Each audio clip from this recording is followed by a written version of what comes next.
A passagem que nós já lemos agora há pouco é talvez a instrução ou uma das mais preciosas no Novo Testamento para nós lidarmos de forma bíblica com um irmão que pecou. O Senhor disse: se o seu irmão pecar contra você, vai a sós com ele, mostre-lhe o erro. O texto inicia com um se. Esse se nos traz a ideia de possibilidade, de condição. Na língua original, esse texto ele é aberto com uma condicional. E essa condicional, ela não indica, olha, é um se que talvez não aconteça. Pelo contrário, é um se que pode realmente acontecer. Se o seu irmão pecar contra você, o detalhe aqui que deve ser pego do texto é que o irmão ele pode pecar contra nós. O pecado ele é principalmente contra Deus. Quem é a primeira pessoa ofendida com o pecado? É Deus. Davi diz isso com muita clareza lá no Salmo 51. Mas quando nós pecamos, nós também ofendemos pessoas. Às vezes, os que são ofendidos são os nossos irmãos, são pessoas que também fazem parte do corpo de Cristo. E a instrução que nós recebemos é que se o seu irmão pecar contra você, vá e a sós com ele, mostre-lhe o erro.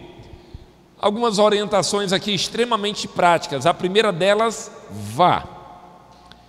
Bem, o texto não diz o seguinte: olha, se o seu irmão pecar contra você, espere ele perceber, e uma vez que ele perceba, ele vai procurar você e vai te pedir perdão. O texto diz isso?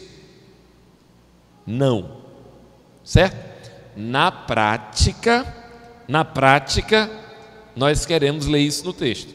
Não, foi ele que errou, foi ele que disse. Lá no dia lá do futebol, era ele que estava nervoso, me dando as caneladas. Então a gente fica com aquela ideia de que foi a pessoa que pecou, que precisa reconhecer o seu pecado e vir até nós. Essa ideia ela pode até ser popular, ela não é bíblica. O texto diz vá. O interessante é que esse vá na língua original é um imperativo, de modo que não existe outra opção a não ser ir. Os imperativos bíblicos, eles não são opções, nem são indicações. As coisas acontecem assim, são ordens, elas devem acontecer assim.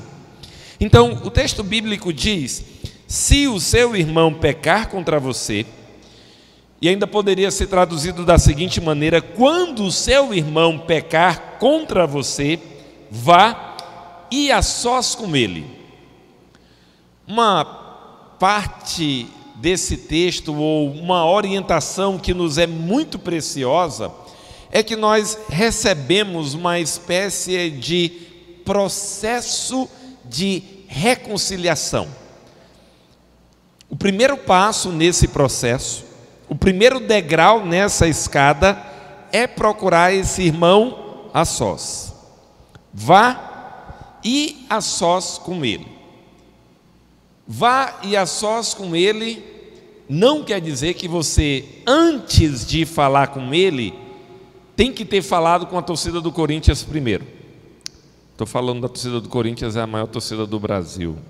Os flamenguistas se disputam aí para ver quem é a maior. Bem, Corinthians está mal na fita, né? Nem tem muita graça estar falando. Mas é o seguinte: quando alguém erra contra nós, não é correto a gente ficar dizendo: você viu o que é que o fulano disse comigo? Você viu o que é que o fulano fez? E muito provavelmente a pessoa não viu. Isso aqui nos é uma indicação de um pecado particular, não um pecado público.